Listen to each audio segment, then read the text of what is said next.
मोदी जी भी कहते हैं कि पसमानदा है हम, पिछड़े वर्ग के लोग हैं, अति पिछड़े। तो घाची बिरादरी के हैं मोदी जी, और वो बिल्किस बानो भी घाची बिरादरी की है। तो उसको अपनी बिरादरी को भी तो एक महिला को बचा लेते, तो उनको इन बिरादरियों से, पसमानदा से, दलित से, पिछड़ों से कोई मोहब्बत नहीं है। इनको बस मोहब्बत है अडानियों अंबानियों से और सवर्णों से, इनको बहुत मोहब्बत है। उनकी राजनीति करते हैं। मोदी का जो ढोंग है, बुलडोजर भी चलेगा, मॉब लिंचिंग भी चलेगी, घर वापसी, लव जिहाद भी चलेगा, और पसमानदा स्नेह यात्रा भी चलेगी। तो इसका भंडाफोड़ करती है बीजेपी और आरएसएस के लोग। पूरे देश में पसमानदा स्नेह यात्रा निकाल रहे हैं और घर घर जा रहे हैं। अब कह रहे हैं, हमारे लोगों को भरमा रहे हैं कि देखो, जिन लोगों को आप लोग वोट देते हो वो तो तुम लोगों का नाम भी डर के नहीं लेते हैं, और हम तो बिना चुनाव लड़े दानिश अंसारी को मंत्री बना दिया, फलनवा को निगम बोर्ड का चेयरमैन बना दिया, ये बनाया। हम हाथ बढ़ा रहे हैं, तुम भी हाथ बढ़ाओ, थोड़ा आओ। तो हम अपने लोगों को सावधान कर रहे हैं कि इसकी तरफ हाथ बढ़ाइएगा तो हाथ ही काट लेगा। गटर में जो लोग मरते हैं, जो जहरीली गैस से, वो हिंदू भी होता है, मुसलमान, दलित भी होता है।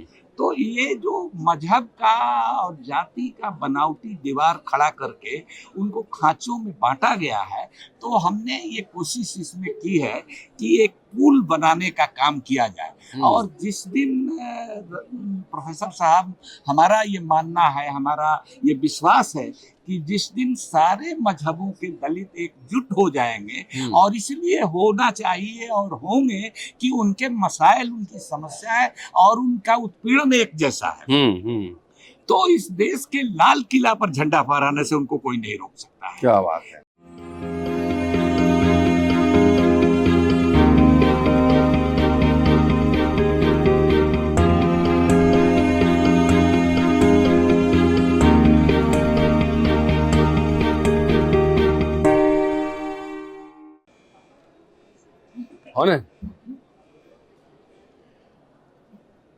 एक जमाना था जब भारत के राजनेता खूब पढ़ते थे, खूब बोलते थे और खूब लिखते थे। आजकल भारतीय राजनीति में ये प्रजाति एक तरह से विलुप्त सा हो चुका है, और वैसे स्थिति में अगर कोई राजनेता लिखे, लगातार बोले, तो समझिए एक बधाई तो बनता ही है। दोस्तों, रतनलाल बोल रहा हूँ और 50वें पुस्तक मेला, विश्व पुस्तक मेला में हूँ अभी। और हमारे साथ अली अनवर साहब हैं, 2 बार राज्यसभा सांसद रहे हैं, लेकिन सांसद रहते वक्त भी इनके अंदर एक पेशेवर एक्टिविस्ट, एक पेशेवर पत्रकार, एक पेशेवर लेखक जिंदा था। मसावात की जंग पे हम इनसे चर्चा कर चुके हैं, और आज एक बुक रिलीज, इनकी एक किताब आई है नई, और किताब मैं दिखा रहा हूँ, अली अनवर साहब की किताब है संपूर्ण दलित आंदोलन पसमानदा तसव्वुर। सभी मजहबों के दलितों के दर्द के रिश्तों पर रोशनी डालती यह किताब है। 206 पेज की है, और किताब एक शोधपरक किताब है। यह अखबारी लेखन का कलेक्शन नहीं है, एक फील्ड सर्वे है और रिसर्च बेस्ड है। और इसमें अगर कंटेंट्स में देखेंगे तो हमारे समय के एक महत्वपूर्ण समाजशास्त्री हस्ताक्षर सतीश देशपांडे ने प्रस्तावना लिखी है। डॉक्टर अंबेडकर का कोट है, गांधी के कोट से शुरुआत होती है, और तमाम रंगनाथ मिश्रा कमेटी से लेकर सच्चर कमेटी तमाम रिपोर्टाज पर इस पर चर्चा है। अली अनवर साहब से चर्चा करने की किताब पर कि किताब क्यों पढ़ा जाना चाहिए और क्यों समझा जाना चाहिए। अली अनवर साहब, स्वागत है आपका, और सबसे पहले अम्बेडकर नामा की ओर से आपको बधाई। शुक्रिया प्रोफेसर रतनलाल जी, बहुत बहुत शुक्रिया। आप इन सब चीजों को पर अपने अम्बेडकर नामा चैनल के जरिए पूरे देश को जगाने का काम कर रहे हैं। तो इस काम, हम समझते हैं कि आपका हाथ लग जाएगा तो ये काम भी अपने मंजिले मकसूद तक पहुंचे। जी, इसमें आप बताएं सर, इसमें ये पूरी किताब मसावात की जंग थी, और मैं समझता हूँ कि किताब उसका एक्सटेंशन है, विस्तार है। बिल्कुल सर। तो ये किताब जो है पूरी बेस्ड है मुस्लिम कम्युनिटी के अंदर जो कास्ट है, कास्ट की समस्याएं हैं, उस पर बेस्ड है। बिल्कुल जी, बताएं, विस्तार से बताएं। बिल्कुल, देखिए, आमतौर पर ये एक मिथ बना हुआ था कि मुस्लिम समाज कोई एक रूप समाज है, होमोजेनस समाज है। तो इस मिथ को मसावात की जंग ने एक हद तक तोड़ा हाँ। और फिर उसको आगे बढ़ाया इसमें, क्योंकि पसमानदा में भी एक पसमानदा तरीन लोग भी हैं, उससे भी नीचे, और उनका जो दर्द है, जो उनका जो पेशा है, उनका नाम है, उनकी जिंदगी से ज्यादा गलाजत उनके नाम में भी है कई बार। तो एक जाति के नाम में, हाँ, जाति के नाम में, एक जाति का नाम हमारे यहाँ है भटियारा। भटियारा का मतलब गाली होता है बैठ कर, और उसकी जो बीवी होती है उसको लोग भटियारिन कहते हैं। तो उसी तरह से तो नट है, बक्खो है, पवड़िया है, गधेड़ी है, मुस्लिम मोची है, मुस्लिम टॉली टॉपर है, पासी है। तो आप देखिएगा कि जो हिंदू पासी है इस पर चकता चकता हो जाता है, ताड़ के दरख्त पर चढ़ता है तो हाथ पर, इस पर एकदम काला कमर में भी। अगर उसको एक बार हमको एक आया वैशाली जिला का एक आदमी कहा कि हम मुस्लिम पासी हैं, तो हमको नहीं मालूम था। तो हमने कहा कि पासी हैं तो जरा कुर्ता खोलिए, तो कुर्ता खोल करके दिखाया तो ठीक वही चकता पाया। तो हमने देखा, यहाँ दिल्ली आकर के देखा, पटने आकर के देखा कि भाई यहाँ तो गटर में जो लोग मरते हैं, जो जहरीली गैस से, वो हिंदू भी होता है, मुसलमान दलित भी होता है। तो ये जो मजहब का और जाति का बनावटी दीवार खड़ा करके उनको खांचों में बांटा गया है, तो हमने ये कोशिश इसमें की है कि एक पुल बनाने का काम किया जाए। और जिस दिन प्रोफेसर साहब, हमारा ये मानना है, हमारा ये विश्वास है कि जिस दिन सारे मजहबों के दलित एकजुट हो जाएंगे, और इसलिए होना चाहिए और होंगे कि उनके मसाइल, उनकी समस्याएं और उनका उत्पीड़न एक जैसा है, तो इस देश के लाल किला पर झंडा फहराने से उनको कोई नहीं रोक सकता है। क्या बात है। तो ये इसके लिए, इस नकली दीवार को तोड़ने के लिए संपूर्ण दलित आंदोलन की यह अवधारणा, तस्वुर माने होता है कि हम इसका सपना देख रहे हैं कि वो दिन कब आएगा, वो जिस दिन की ये इस बात हमने पार्लियामेंट में भी कही थी। जी। बहन जी हमारे साथ थी, रामविलास पासवान जी थे, अठावले साहब थे, हमने सबको संबोधित, राम गोपाल यादव जी थे, सबको संबोधित करते हुए भी ये बात कही थी कि अकेले बात नहीं बनेगी, सब लोगों को, हम लोगों को मिल करके और अपने दुख, लोगों के दुख तकलीफ को खत्म करने के लिए सत्ता की बागडोर अपने हाथ में लेनी। तो इस मकसद से ये किताब लिखी गई है। और इस किताब एक राजनीतिक दस्तावेज भी है, एक घोषणा पत्र समझ लीजिए मुक्ति आंदोलन का। बिल्कुल।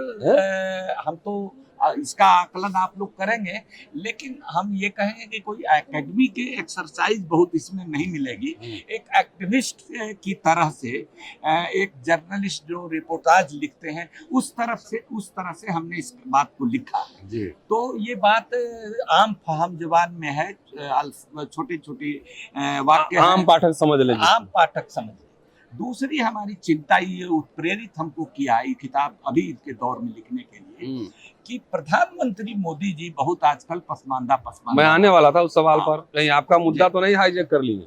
बिल्कुल इसकी कोशिश कर रहे हैं। आपने ओपन लेटर लिखा था, कोशिश कर रहे हैं, उसी की कोशिश कर रहे हैं और बार बार कोशिश कर रहे हैं। आपने देखा कि अपनी पार्टी की सीईसी की मीटिंग में हैदराबाद में इस सवाल को उठाया, फिर दिल्ली में उठाया, और न सिर्फ उठाया बल्कि बीजेपी और आरएसएस के लोग पूरे देश में पसमानदा स्नेह यात्रा निकाल रहे हैं और घर घर जा रहे हैं। अब कह रहे हैं, हमारे लोगों को भरमा रहे हैं कि देखो, जिन लोगों को आप लोग वोट देते हो वो तो तुम लोगों का नाम भी डर के नहीं लेते हैं, और हम तो बिना चुनाव लड़े दानिश अंसारी को मंत्री बना दिया, फलनवा को निगम बोर्ड का चेयरमैन बना दिया, ये बनाया। हम हाथ बढ़ा रहे हैं, तुम भी हाथ बढ़ाओ, थोड़ा आओ।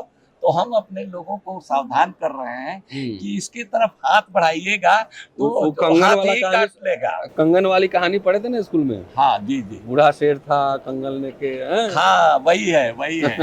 हाँ, हाथ आरसी को कंगन क्या। अच्छा, तो ये बताइए, ये सवाल अब मोदी जी पसमानदा के सवाल को उठा रहे हैं, और हो सकता है कि मुस्लिम का जो विखंडन, जातियों का तो जाति है लेकिन उसको अब सरफेस पे आप ला रहे हैं, ये तो आरोप लग सकता है कि हो सकता है उन्हीं का काम आप आसान कर रहे हैं।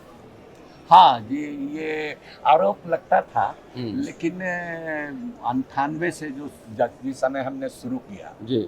उस समय ये बहुत आरोप लगता था। हम्म। और जो हमारे पुरोहित वर्ग है हमारा मुसलमानों का, हम्म। वो मस्जिदों में नमाज के समय खुतबा भी करता था। नाम नहीं लेता था कि इसका प्रचार हो जाएगा, हम्म। लेकिन ये कहता था कि कुछ शैतान लोग इस तरह के काम में लगे हुए हैं। लेकिन उन लोगों ने ये चलते चलते अब देखा समाज के अंदर से, चूंकि इसी की आबादी 80% है, हम्म।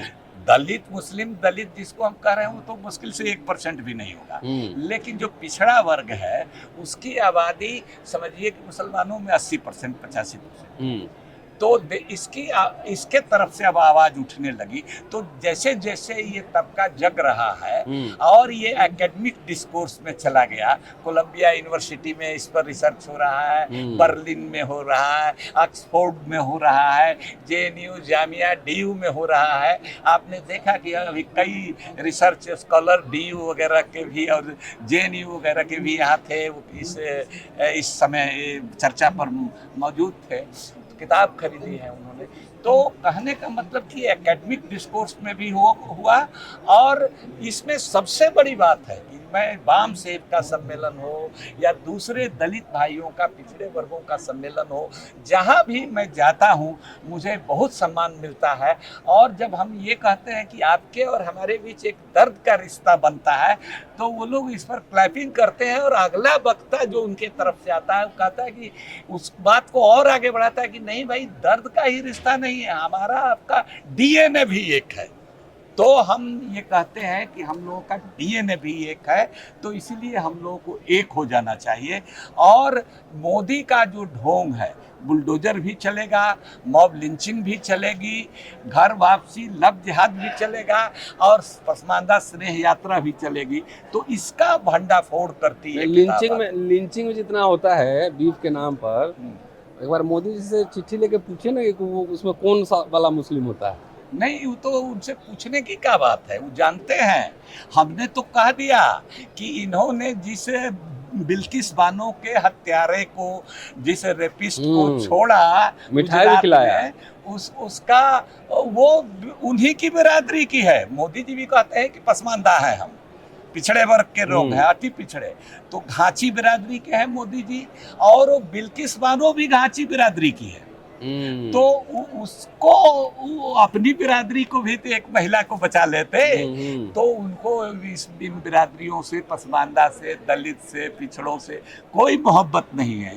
इनको बस मोहब्बत है अडानियों और अंबानियों से और सवर्णों से, इनको मोहब्बत है। उनकी राजनीति करते हैं, भले चंगे तरीके से उनकी राजनीति करते हैं। राजकमल से किताब आज ही आई है और पुस्तक मेला में हूँ, और आप अगर पढ़ना चाहें, अगर मुसलमानों के बीच जो जाति का सवाल है उसको समझना चाहें तो किताब आप जरूर पढ़िए। कितने की है? 199 रुपए की है, कुछ डिस्काउंट भी मिल रहा होगा। तो आखिरकार आप क्या चाहते हैं कि जो दलित मुस्लिम है उसको शेड्यूल कास्ट में शामिल किया जाए, ये सवाल है? हाँ, पहला सवाल है, लेकिन इसके साथ एक शर्त हम लगाते हैं कि जब उनको ले जाया जाए तो दलित शेड्यूल कास्ट का जो एग्जिस्टिंग कोटा है उसको बढ़ाया जाए, जनसंख्या के हिसाब से, बिना बढ़ाए नहीं। हालांकि सिख गए, बाद में बुद्धिस्ट गए, तो एग्जिस्टिंग कोटा 10% 15% जो है, 15% वो वही रहा। उस समय उनके साथ अन्याय हुआ, लेकिन हम वैसी स्थिति में नहीं जाना चाहते हैं। हम बाहर रहना पसंद करेंगे, उनके साथ हम हाथ मिलाकर चलेंगे, कंधे से कंधा चलेंगे। लेकिन हमारी पहली शर्त है कि एग्जिस्टिंग कोटा जो शेड्यूल कास्ट का है उसको बढ़ाया जाए और तब हमारे लोगों को ले जाया जाए। ठीक है। आप देख रहे थे अम्बेडकरनामा, पूरा वीडियो देखिए, सुनिए, शेयर कीजिए। और मुस्लिम समुदाय के बीच, भारतीय मुस्लिम समुदाय के बीच जो जाति और वर्चस्व का खेल है उसको समझने के लिए किताब पढ़ना बेहद जरूरी है। शुक्रिया, जय भीम, जल्दी मिलते हैं। Thank you. आपके